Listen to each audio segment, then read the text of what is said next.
శుక్లాం బ్రహ్మవిచారసారపరమామాద్యాం జగద్వ్యాపినీం వీణాపుస్తకధారిణీమభయదాం జాడ్యాంధకారాపహాం హస్తే స్ఫాటికమాలికాం విదధతీం పద్మాసనే సంస్థితాం వందే తాం పరమేశ్వరీం భగవతీం బుద్ధిప్రదాం శారదాం.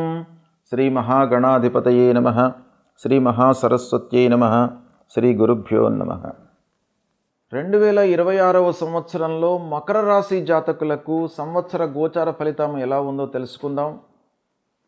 ఈ 2026వ సంవత్సరంలో ముఖ్యమైనటువంటి గ్రహాల యొక్క స్థితి ఎలా ఉంది అని అంటే, గురువు 1 జూన్ 2026 వరకు మిథునంలో సంచరిస్తున్నాడు. తదనంతరం కర్కాటక రాశిలోకి ప్రవేశిస్తున్నాడు. 31 అక్టోబర్ 2026 వరకు కర్కాటక రాశిలో సంచరిస్తున్నాడు. తదనంతరం సింహరాశిలోకి ప్రవేశిస్తున్నాడు.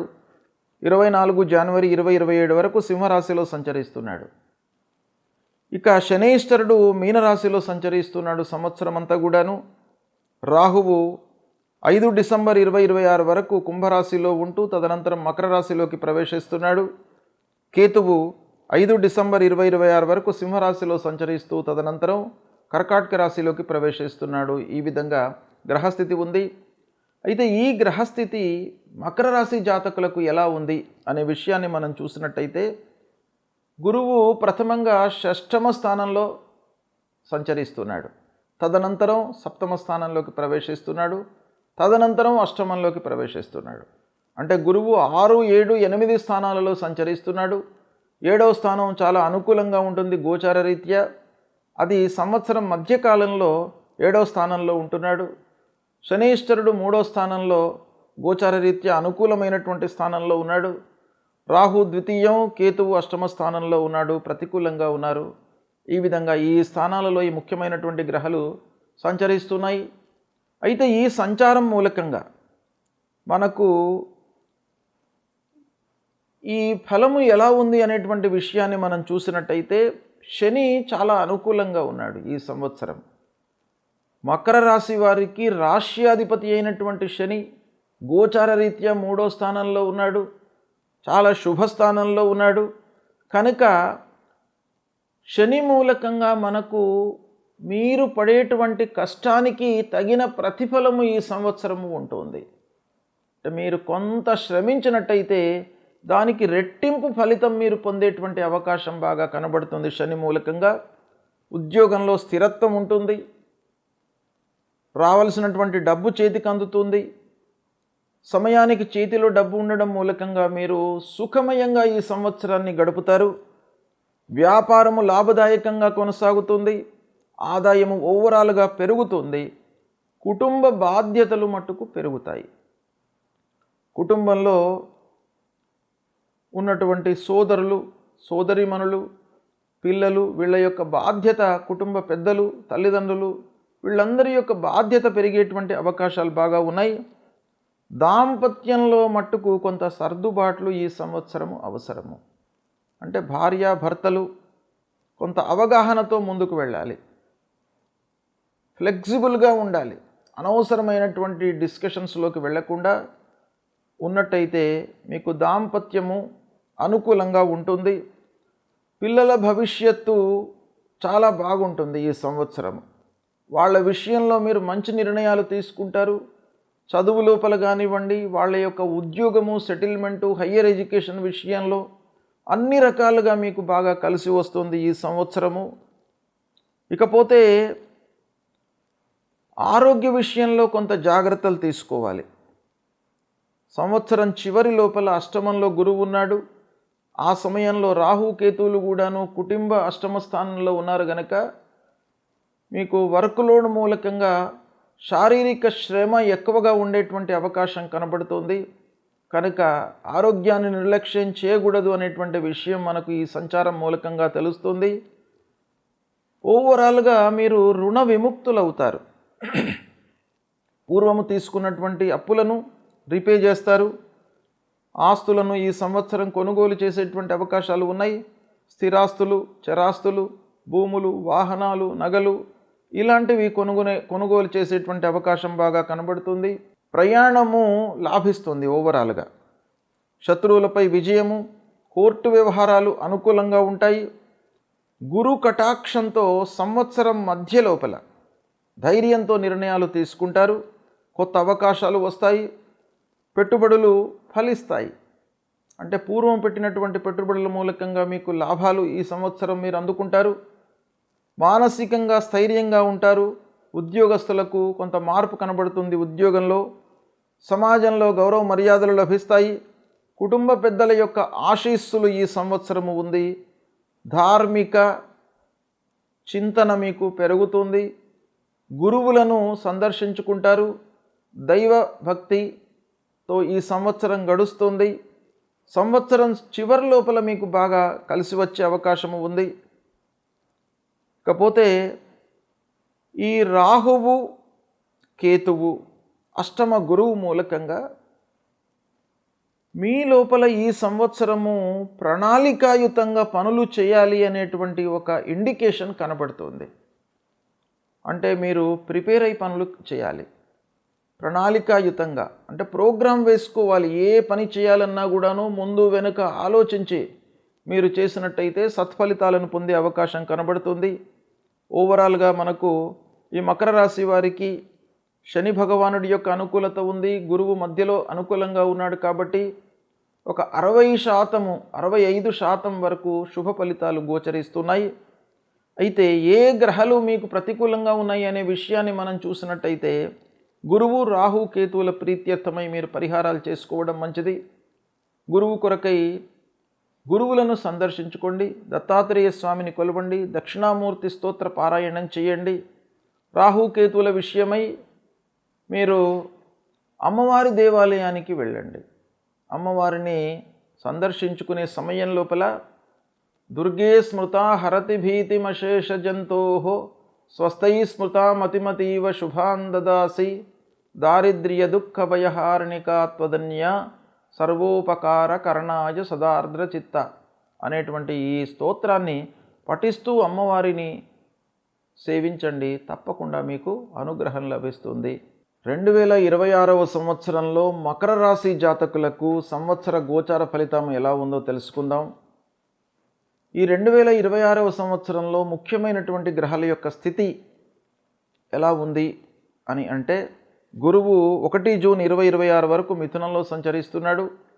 తదనంతరం కర్కాటక రాశిలోకి ప్రవేశిస్తున్నాడు. 31 అక్టోబర్ 2026 వరకు కర్కాటక రాశిలో సంచరిస్తున్నాడు. తదనంతరం సింహరాశిలోకి ప్రవేశిస్తున్నాడు. 24 జనవరి 2027 వరకు సింహరాశిలో సంచరిస్తున్నాడు. ఇక శనైశ్వరుడు మీనరాశిలో సంచరిస్తున్నాడు సంవత్సరం అంతా కూడాను. రాహువు 5 డిసెంబర్ 2026 వరకు కుంభరాశిలో ఉంటూ తదనంతరం మకర రాశిలోకి ప్రవేశిస్తున్నాడు.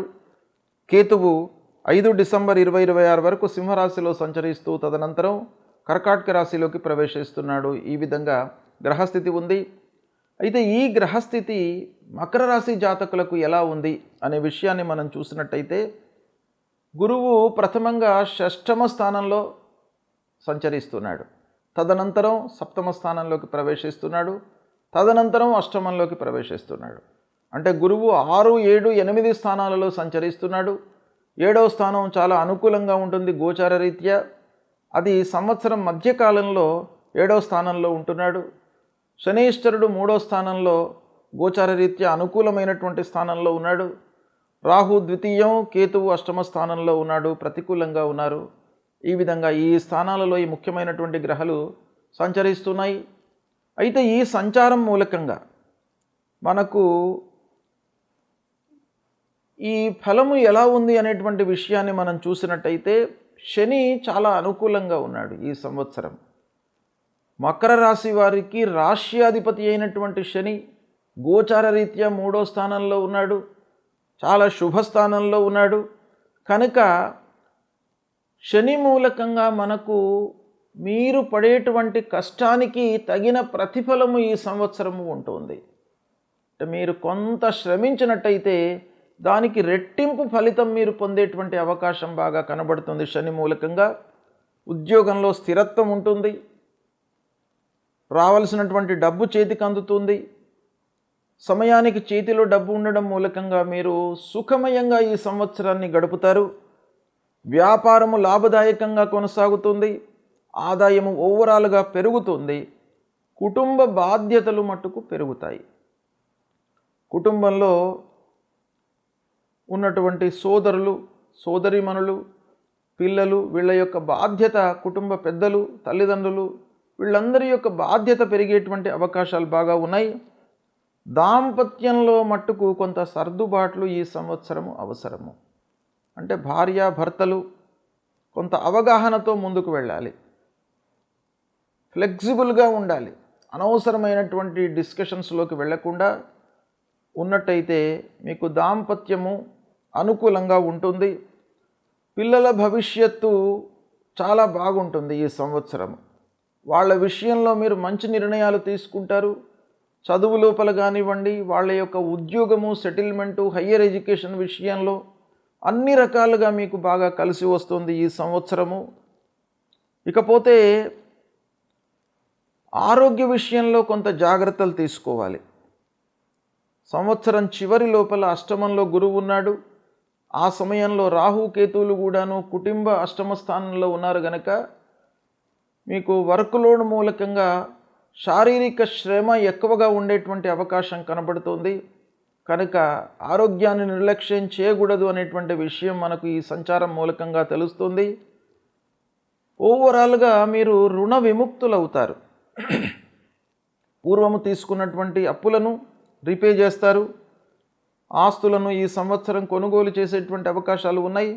స్థిరాస్తులు, చరాస్తులు, భూములు, వాహనాలు, నగలు ఇలాంటివి కొనుగోలు చేసేటువంటి అవకాశం బాగా కనబడుతుంది. ప్రయాణము లాభిస్తుంది. ఓవరాల్గా శత్రువులపై విజయము, కోర్టు వ్యవహారాలు అనుకూలంగా ఉంటాయి. గురు కటాక్షంతో సంవత్సరం మధ్య లోపల ధైర్యంతో నిర్ణయాలు తీసుకుంటారు. కొత్త అవకాశాలు వస్తాయి. పెట్టుబడులు ఫలిస్తాయి. అంటే పూర్వం పెట్టినటువంటి పెట్టుబడుల మూలకంగా మీకు లాభాలు ఈ సంవత్సరం మీరు అందుకుంటారు. మానసికంగా స్థైర్యంగా ఉంటారు. ఉద్యోగస్తులకు కొంత మార్పు కనబడుతుంది. ఉద్యోగంలో, సమాజంలో గౌరవ మర్యాదలు లభిస్తాయి. కుటుంబ పెద్దల యొక్క ఆశీస్సులు ఈ సంవత్సరము ఉంది. ధార్మిక చింతన మీకు పెరుగుతుంది. గురువులను సందర్శించుకుంటారు. దైవ భక్తితో ఈ సంవత్సరం గడుస్తుంది. సంవత్సరం చివరి లోపల మీకు బాగా కలిసి వచ్చే అవకాశము ఉంది. కాకపోతే ఈ రాహువు, కేతువు, అష్టమ గురువు మూలకంగా మీ లోపల ఈ సంవత్సరము ప్రణాళికాయుతంగా పనులు చేయాలి అనేటువంటి ఒక ఇండికేషన్ కనబడుతుంది. అంటే మీరు ప్రిపేర్ అయి పనులు చేయాలి. ప్రణాళికాయుతంగా అంటే ప్రోగ్రాం వేసుకోవాలి. ఏ పని చేయాలన్నా కూడాను ముందు వెనుక ఆలోచించి మీరు చేసినట్టయితే సత్ఫలితాలను పొందే అవకాశం కనబడుతుంది. ఓవరాల్గా మనకు ఈ మకర రాశి వారికి శని భగవానుడి యొక్క అనుకూలత ఉంది. గురువు మధ్యలో అనుకూలంగా ఉన్నాడు కాబట్టి ఒక 60%, 65% వరకు శుభ ఫలితాలు గోచరిస్తున్నాయి. అయితే ఏ గ్రహాలు మీకు ప్రతికూలంగా ఉన్నాయి అనే విషయాన్ని మనం చూసినట్టయితే గురువు, రాహు, కేతువుల ప్రీత్యర్థమై మీరు పరిహారాలు చేసుకోవడం మంచిది. గురువు కొరకై గురువులను సందర్శించుకోండి. దత్తాత్రేయ స్వామిని కొలవండి. దక్షిణామూర్తి స్తోత్ర పారాయణం చేయండి. రాహు కేతువుల విషయమై మీరు అమ్మవారి దేవాలయానికి వెళ్ళండి. అమ్మవారిని సందర్శించుకునే సమయం లోపల దుర్గే స్మృత హరతి భీతిమశేష జంతో స్వస్థై స్మృత మతిమతీవ శుభాన్ దదాసి దారిద్ర్య దుఃఖ భయహారిణికా త్వదన్య సర్వోపకార కరణాయ సదార్ద్ర చిత్త అనేటువంటి ఈ స్తోత్రాన్ని పఠిస్తూ అమ్మవారిని సేవించండి. తప్పకుండా మీకు అనుగ్రహం లభిస్తుంది. ఈ 2026వ సంవత్సరంలో ముఖ్యంగా గురువు 3 రాశులలో సంచరిస్తున్నాడు. అంటే వ్యక్తిగతంగా మనం ఆలోచించినట్టయితే రాశిత్రయ సంచారము కొంత అనుకూలతను ఇస్తుంది. అయినప్పటికీ రాశిత్రయ సంచారం మూలకంగా కొన్ని ఇబ్బందులు కూడాను ఒక పక్కన ఉంటాయి. కనుక గురు భగవానుణ్ణి మీరు పూజించడము మంచిది. అంటే గురు భగవానుడు అనంటే సద్గురువులను సేవించండి ఈ సంవత్సరము. ధార్మిక ప్రచారం లోపల ఎవరైతే వాళ్ళ జీవితాన్ని మొత్తం కూడాను సమాజానికి, సంఘానికి, మనుష్యులకు అర్పణ చేస్తారో అలాంటి వాళ్లను మీరు సేవించడం మూలకంగా మీకు సత్ఫలితాలు కలుగుతాయి. అంతేకాకుండా తల్లిదండ్రులను మీరు సేవించండి. ఈ 2026వ సంవత్సరంలో ఎవరైతే తల్లిదండ్రులను సేవిస్తారో, ప్రతినిత్యం కూడాను వాళ్ళ యొక్క బాగోగులు తెలుసుకుంటూ, వాళ్ళ యొక్క యోగక్షేమాలను తెలుసుకుంటూ ఉంటారో వాళ్లకు ఆ గురు భగవానుడి యొక్క అనుగ్రహం లభిస్తుంది. కనుక అది చేయండి. అంతేకాకుండా కార్యాల లోపల మనకు ఆటంకము, విఘ్నాలు రాకుండా ఉండడానికి ప్రతినిత్యం కూడాను గణపతిని స్మరించండి. గణపతి దేవాలయానికి వెళ్ళండి. ఆ గణపతి మూలకంగా మీరు చేసేటువంటి పనుల లోపల ఆకస్మికమైనటువంటి ఆటంకాలు లేకుండా ఉంటాయి. కాబట్టి ఆ గణపతి యొక్క అనుగ్రహం మీకు బాగా కావాలి. ఇక మీరు ఉన్నటువంటి స్థితిని అలాగే ఉంచడానికి ఆ విష్ణువు యొక్క అనుకూలత, అనుగ్రహము మీకు కావాలి.